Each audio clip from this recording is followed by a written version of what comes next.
The wedding march began, and two brides appeared at opposite ends of the grand hall. One in white, dripping with diamonds and confidence. The other in ivory, trembling but determined. The crowd gasped. Cameras flashed.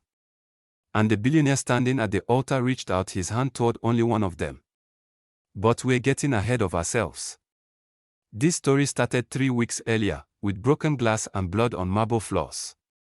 The crystal shattered against the white tiles, red wine spreading like an accusation across Veronica Adebayo's designer shoes. "You stupid girl."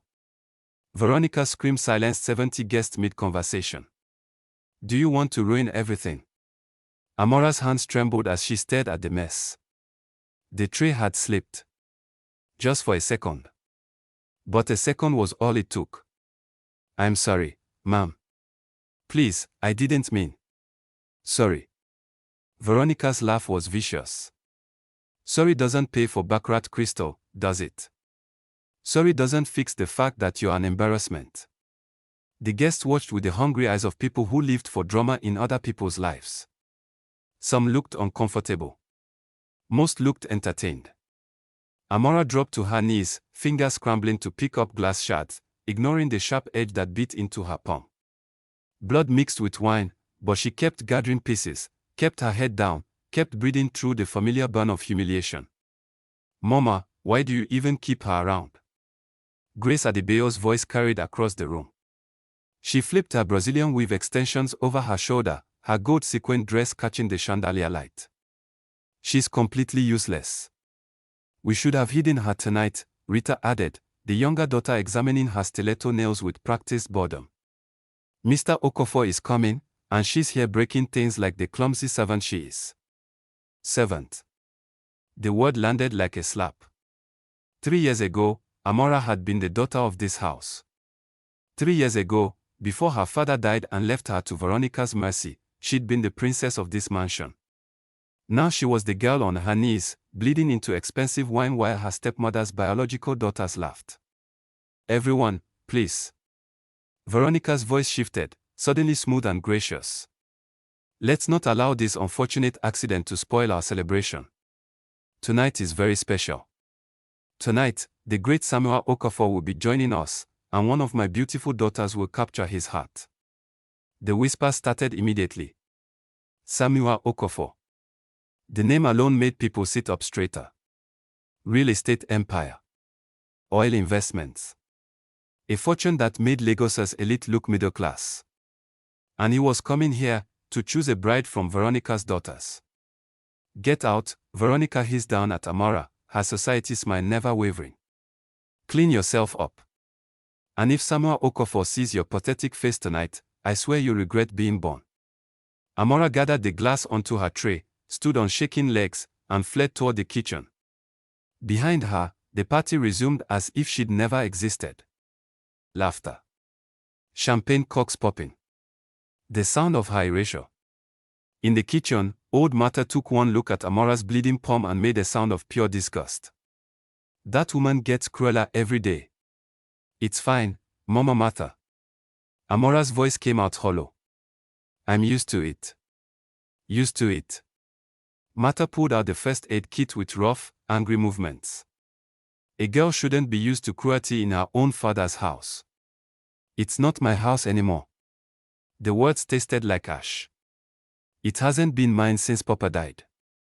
She could still see the funeral. Veronica dabbing at dry eyes, already calculating which assets she'd claim.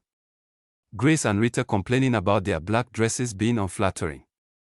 Amara standing alone by the grave, the only one whose tears were real. "Your father loved you more than life itself," Martha said softly, wrapping gauze around Amara's palm. "He would burn this house down if he saw what she's done to you." "Then I'm grateful he's in heaven and can't see." Amara tried to smile. "At least there, I'm still his little girl." Voices erupted from the entrance hall. Martha and Amara both turned toward the service window that looked out onto the main room. "He's here," Martha whispered. "Mr. Okafor." Amara knew she should stay hidden. Veronica's tread still rang in her ears. But something pulled her toward that window, some magnetic curiosity she couldn't explain. She moved to the curtain's edge and looked through. Samuel Okafor wasn't what she expected. The newspaper photos showed a stern businessman, intimidating and cold. But the man walking through the entrance hall moved differently. Quietly confident. Observant. His suit was expensive but understated, navy blue instead of flashy. His close-cropped hair showed gray at the temples. And his eyes, even from her hidden position, Amara could see they missed nothing. A shorter man walked beside him, stockier, with an easy smile. They were talking in low voices when Grace and Rita made their entrance down the grand staircase, clearly rehearsed. Mr. Okafor. Grace's voice dripped artificial sweetness. We are so incredibly honored to have you here. Our home is your home, Rita purred, linking arms with her sister in false unity. They'd been fighting over whose dress was better an hour ago. The man beside Samuel grinned. Ladies, the pleasure is definitely ours. But Samuel himself only nodded politely. Thank you for the invitation, Mrs. Adebayo. Veronica beamed like she'd already won. Please, call me Veronica. Come, meet our other guests. My daughters have been so eager to get to know you. As the group moved toward the dining room, Samuel's gaze swept the space with careful attention. And then, for just a heartbeat, his eyes found the service window. Found Amara standing there. Their gazes locked. Amara jerked backward, pulse hammering. But not before she saw something flicker in his expression. Recognition. Curiosity. She couldn't name it. Girl, get away from there before she catches you. Martha yanked Amara deeper into the kitchen. You heard her threat. I know. Amara pressed a bandaged hand to her chest, trying to slow her racing heart. That moment of eye contact had felt like lightning. Like he'd actually seen her. Not as a servant or an obstacle, but as a real person. She shook her head hard. Stupid. Men like Samuel Okafor didn't notice girls like her. They married polished women like Grace and Rita. Women who'd never scrubbed floors or bled into broken glass. Eat this. Martha shoved a plate of jollof rice at her. You've been working since 5 this morning. I'm not hungry. Eat anyway. You're wasting away to nothing. Amara picked at the rice while voices drifted from the dining room like torture. Grace's forced, high-pitched laughter. Rita's rehearsed attempt at sultry conversation. Veronica conducting it all like a puppet master, steering every topic toward her daughter's beauty, their accomplishments, their perfect wife material qualities. He's not interested, Amara murmured. Martha looked up from her pot. What makes you say that? Listen to his voice. The responses are polite but short. He's bored. Amara tilted her head. Papa used to sound exactly like that at business dinners when he wanted to leave. Martha studied her for a long moment. You have your father's mind. That's why she hates you so much.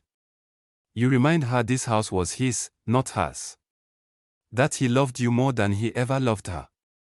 The truth of it hit like a fist. Amara set down her plate, appetite completely gone. Doesn't matter now. He's dead. She won. She got everything. Not everything, Martha said quietly. She didn't get your heart. You're still kind. Still good. She tried to break you and failed. Before Amara could answer, the kitchen door slammed open. Veronica stood there, fury barely masked beneath a social smile. Mr. Okafor has requested more wine. Her voice was tight, dangerous. Amara, since you're so talented at handling expensive bottles, you'll bring it.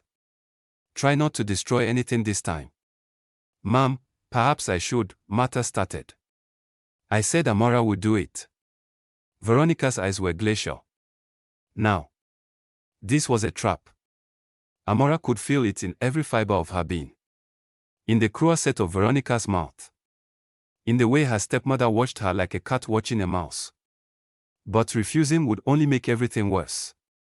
She took the wine bottle from the counter with shaking hands. A bottle that probably cost more than she'd see in a year.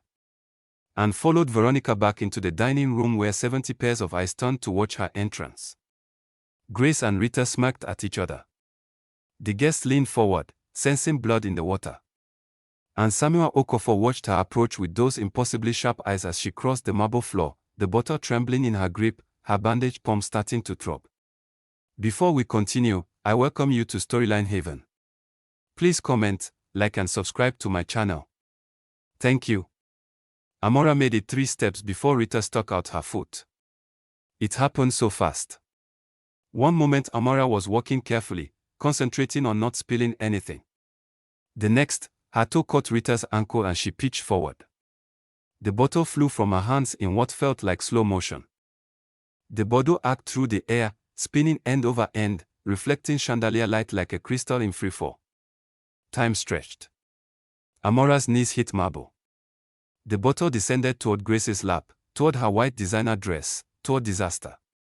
And then a hand shot out and caught it. Samuel Okafor stood from his seat in one fluid motion, the bottle secure in his grip, not a drop spilled. The entire room held its breath. "Are you all right?" His voice was deeper than Amara expected, warm with genuine concern. He extended his free hand to her. Amara stared at that hand like it was a mirage. Men like him didn't help girls like her. They looked through her. Past her. Never at her. "I asked if you're all right." Samuel crouched down to her level, still offering his hand. "You're bleeding through your bandage." "I'm fine, sir." "I'm so sorry. I didn't mean." She tripped over her own clumsy feet, Rita cut in, her voice sugary. "Honestly, Mama, this is exactly why I said she shouldn't be serving tonight. My apologies, Mr. Okafor." Veronica's smile was rigid, her eyes promising Amara violence later. "The girl is impossibly clumsy. I have someone else attend to you." "No need." Samuel helped Amara to her feet, his grip steady and kind. "Accidents happen. Though I did notice someone's foot in the walkway just before she fell." The temperature in the room dropped 10 degrees. Rita's face went pale, then red. "I don't know what you mean." "Don't you?" Samuel's gaze moved to Rita with Arctic precision. "Interesting." He handed the wine bottle to the server standing nearby, then turned back to Amara. "You should get that hand properly looked at. The bandage is soaked through." "Yes, sir." "Thank you, sir." Amara kept her eyes down, her heart hammering so hard she thought everyone must hear it. She could feel Veronica's fury radiating across the room like heat from a fire. As she turned to flee, Samuel spoke again. "What's your name?" The question stopped her cold. No one asked her name anymore. She was just the girl or that one or the help. "Amara, sir." "Amara." He repeated it like he was committing it to memory. "That's a beautiful name." Grace's knife clattered against her plate. Rita's jaw clenched. And Veronica looked like she wanted to commit murder. "How lovely," Veronica said through gritted teeth. "Now, Amara, please go." "Mr. Okafor, let me pour the wine myself. We were just discussing your real estate developments in Lekki." Actually, Samuel sat back down but his attention stayed on Amara. "I'm curious. You live here, Amara?" Every muscle in Amara's body went rigid. This was dangerous territory. Deadly territory. "She's my stepdaughter," Veronica said before Amara could answer, her voice dripping with dismissal. "From my late husband's previous relationship. We've generously given her a place to stay despite having no legal obligation." The lie was so smooth, so practiced. No mention that this had been Amara's home first. That her father had built this empire. That Veronica had married into wealth, not created it. "I see." Something flickered in Samuel's eyes. "How kind of you." His tone suggested he thought it was anything but kind. The man beside him, who'd been quiet until now, leaned forward with interest. "Samuel has always had a soft spot for family dynamics," the man said with a knowing smile. "I'm David, by the way." Samuel's business partner and unfortunately, his conscience. "Unfortunately is right," Samuel said, but there was warmth in it. David keeps me from making purely logical decisions. Someone has to remind you that people have hearts, David shot back.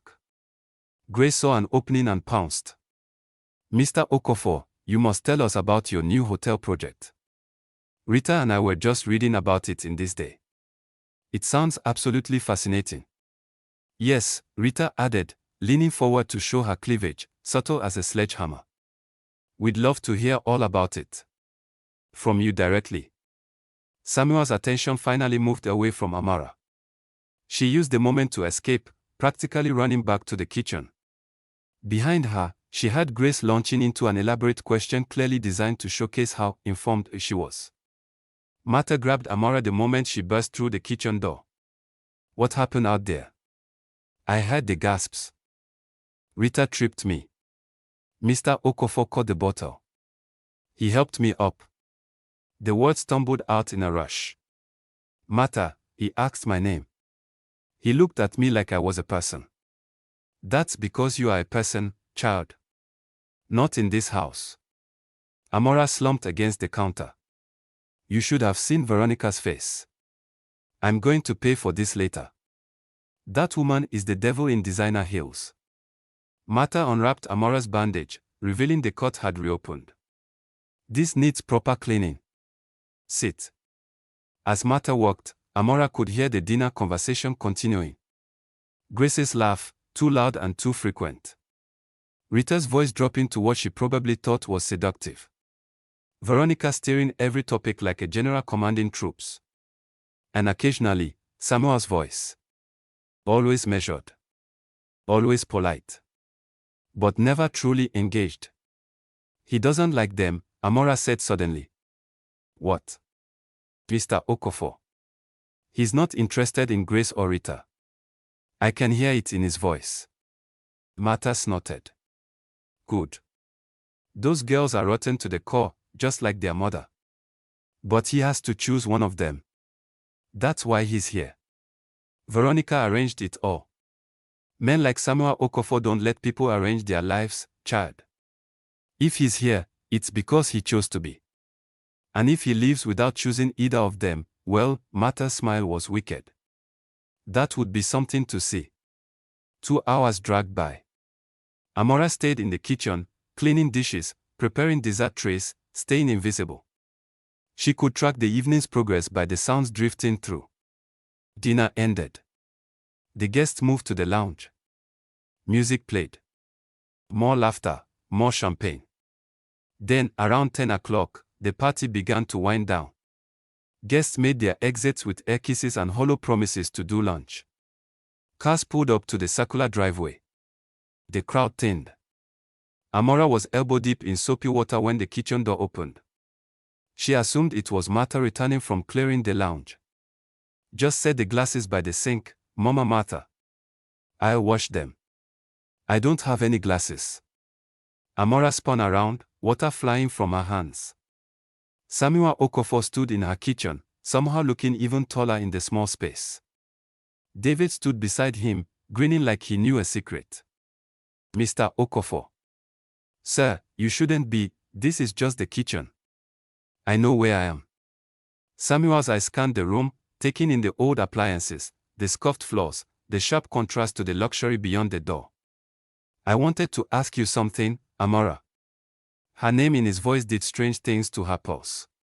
Sir. Your stepmother said you live here out of her generosity. Is that true? The question was a trap. Answer honestly and Veronica would destroy her. Lie and he'd know it.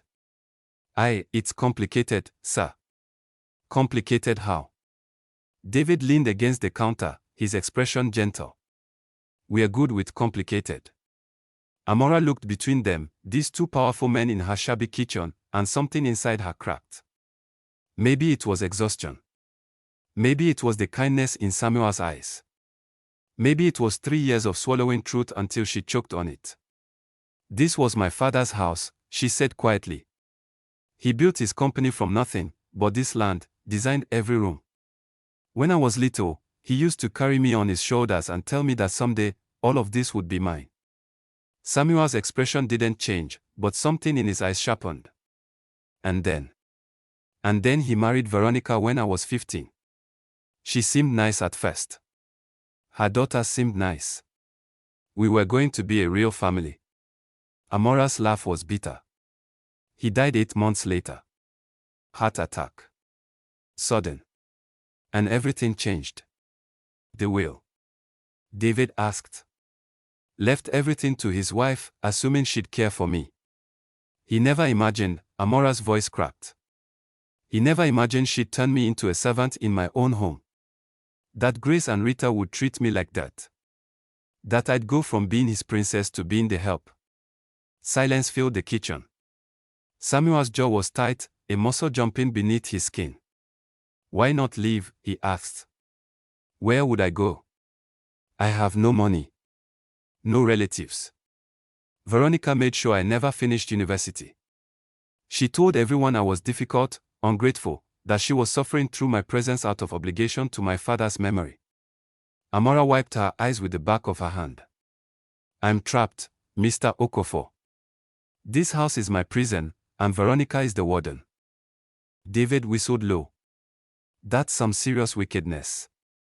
That's one word for it. Samuel's voice was ice. Amara, look at me. She raised her eyes to his. Do you have anywhere safe to go tonight? The question confused her. I sleep in the attic room, sir. It's fine. That's not what I asked. Is it safe? Amara thought about Veronica's face at dinner. The promise of punishment in her eyes. Probably not tonight. Not after. After I paid attention to you instead of her daughters, Samuel finished. Yes. I thought as much. He pulled out his phone. Pack whatever matters to you. You're coming with us. Amara's heart stopped. What? No, I can't, sir, you don't understand, she'll. She'll what?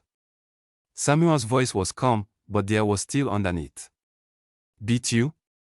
Throw you out. Destroy what little you have left. She's going to do that anyway, Amara. Tonight, tomorrow, next week. Women like Veronica Adebayo don't stop until they've crushed everything good in their path. He's right, David said gently. We've seen her type before. She's not going to suddenly grow a conscience. But I can't just live with 2 strange men. That's, people will talk, they'll say. Let them talk. Samuel's eyes held hers. I'm offering you safety. A place to stay until you figure out your next move. Nothing more, nothing less. David's wife Clara runs a women's shelter. She'll help you. But you need to decide now, before Veronica comes looking for you. As if summoned by her name, Veronica's voice echoed from the hallway. Where is that wretched girl? She needs to clean up this mess. Amara's decision crystallized in that moment. She'd spent 3 years as Veronica's punching bag, 3 years invisible and silenced. Maybe it was time to be visible. Maybe it was time to choose herself. My room is in the attic, she whispered. I can pack in 5 minutes. Samuel nodded. We'll wait by the back entrance. David, go start the car. On it, boss. David slipped out the back door. Samuel touched Amara's shoulder briefly. 5 minutes. And Amara. Whatever she's told you about yourself, it's a lie. I can see what you really are. What's that, sir? Stronger than you know. He left through the back door, and Amara ran. Up the 7 stairs, heart pounding, legs shaking. Her attic room was barely bigger than a closet, furnished with a narrow bed and a plastic drawer unit. She grabbed her backpack and threw in clothes, her father's watch, the photo album Veronica didn't know she'd hidden. Amara. Veronica's footsteps on the stairs. Where are you? No time. Amara slung the backpack over her shoulder and climbed out the window onto the fire escape. She'd done this before, sneaking out when the house became unbearable. Her hands found familiar holds as she descended in the darkness. She hit the ground running, sprinting around the side of the house toward the back gate where a sleek Mercedes waited, engine purring. David was in the driver's seat. Samuel stood by the back door. Get in, he said. Amara dove into the backseat just as the front door burst open. Veronica stood silhouetted in the light, Grace and Rita flanking her like vengeful spirits. Stop. Veronica's scream was pure rage. That girl is a thief. She's stealing from us. Someone call the police. Samuel opened his own door, paused, and turned back to face Veronica. Even from the car, Amara could see the cold fury in his expression. Mrs. Adebayo, his voice carried across the driveway with perfect clarity, I suggest you don't make accusations you can't prove. Especially about theft. Because I've been doing some research tonight, and I'm very curious about how your late husband's assets were distributed.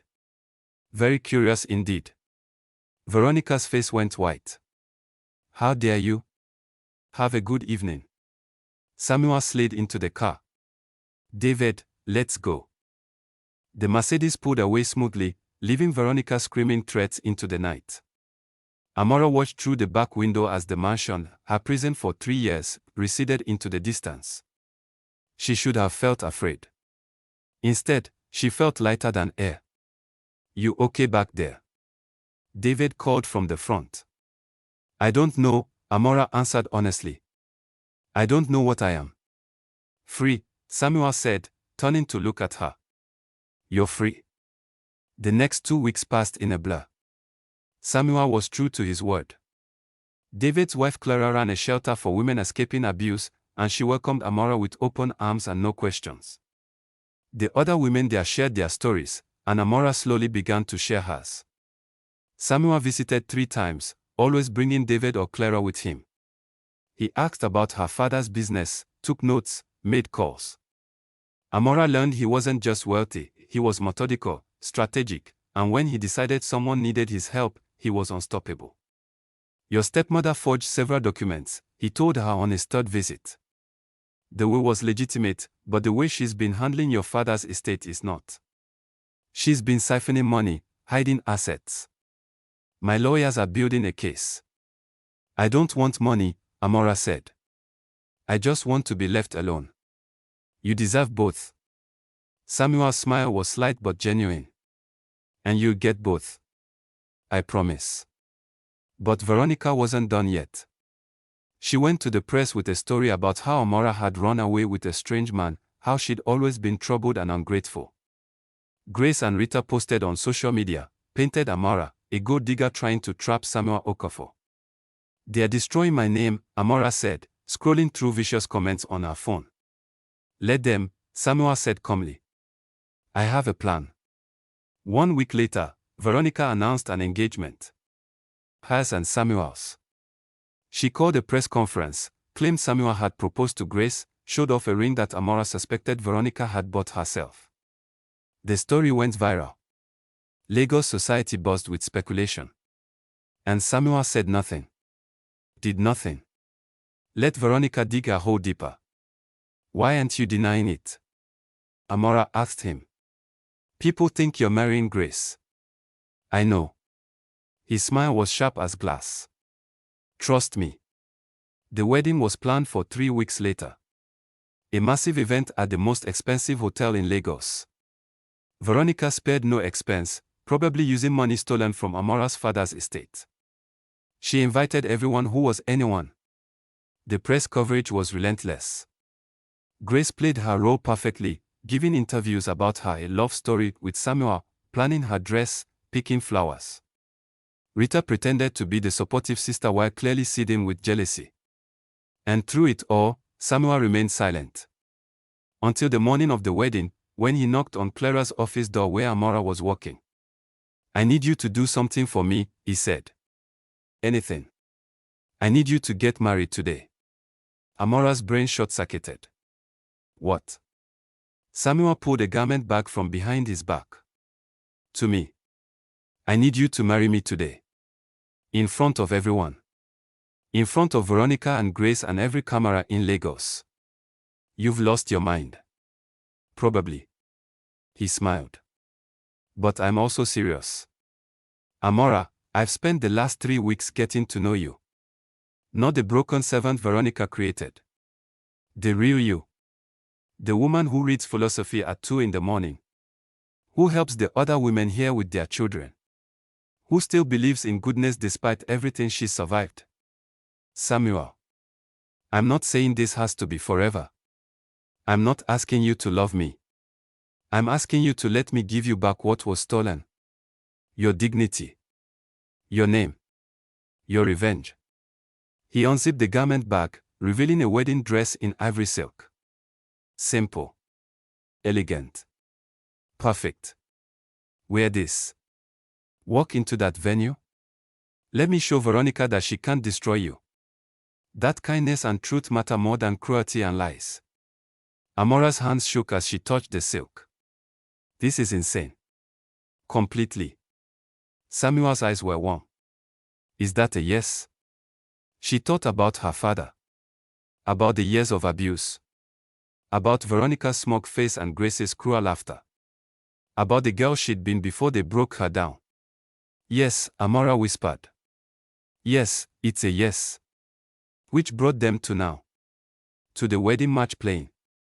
To Amara standing at one end of the grand hall in her ivory dress, and Grace at the other in her white gown dripping with crystals. The confusion in the crowd was palpable. Whispers erupted like wildfire. Grace's face went from confident to confused to terrified in 3 seconds flat. Samuel stood at the altar, calm as still water, and extended his hand toward Amara. She walked. One step at a time. Her legs wanted to run but she forced them forward. Grace started walking too, faster, desperate to reach the altar first. But Samuel's eyes never left Amara. Keep walking, he said, though she was too far to hear. She read it on his lips. Come to me. They reached the altar simultaneously, one on each side of Samuel. The priest looked utterly lost. Cameras flashed like lightning. And in the front row, Veronica's face was a mask of absolute horror. Samuel, darling, Grace's voice was shrill with panic. What is she doing here? What am I doing here? Amara found her voice, stronger than expected. This was my father's house before it was yours. I have every right to be here. Samuel turned to the crowd, his voice carrying to every corner of the massive hall. Thank you all for coming today. I know there's been some confusion. Let me clarify. 3 weeks ago, I went to the Adebayo mansion thinking I might meet someone worth my time. I did. But it wasn't who anyone expected. He took Amara's hand. Grace, you're a lovely woman, but you're not my bride. You never were. Your mother assumed. She lied. She manipulated. And today, the truth comes out. You can't do this. Veronica shrieked from the front row. We had an agreement. We had a conversation. You had assumptions. Samuel's smile was ice. Amara Adebayo is the woman I'm marrying today. The daughter of a good man. A woman who survived cruelty and kept her soul intact. That's worth more than all your schemes, Veronica. Security moved in as Veronica lunged forward. Grace burst into tears. Rita stood frozen in shock. The cameras captured everything. And Samuel turned to Amara, his hand warm in hers. Ready. Terrified, she admitted. Good. Me too.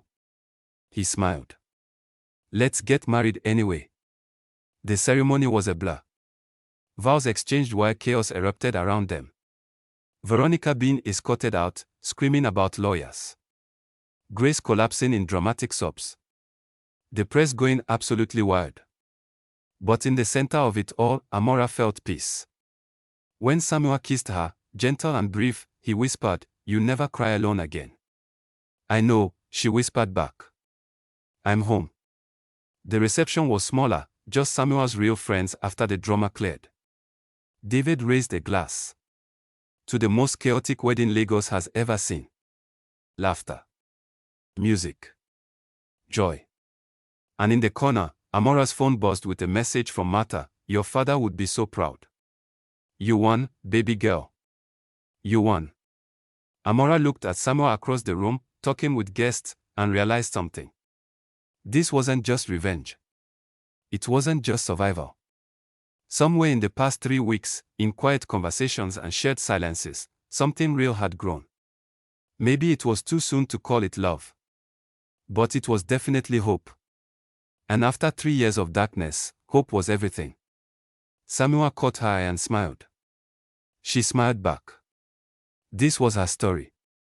Not the one Veronica tried to write. Not the tragedy she'd survived. But the story she chose. The one where kindness won. Where truth mattered. Where the girl who'd been invisible finally got to be seen. And it was just beginning. If you enjoyed this story of resilience and triumph, please like this video, subscribe to Storyline Haven, and share your thoughts in the comments below. What would you have done in Amara's position? Let me know. Thank you for watching, and I'll see you in the next story.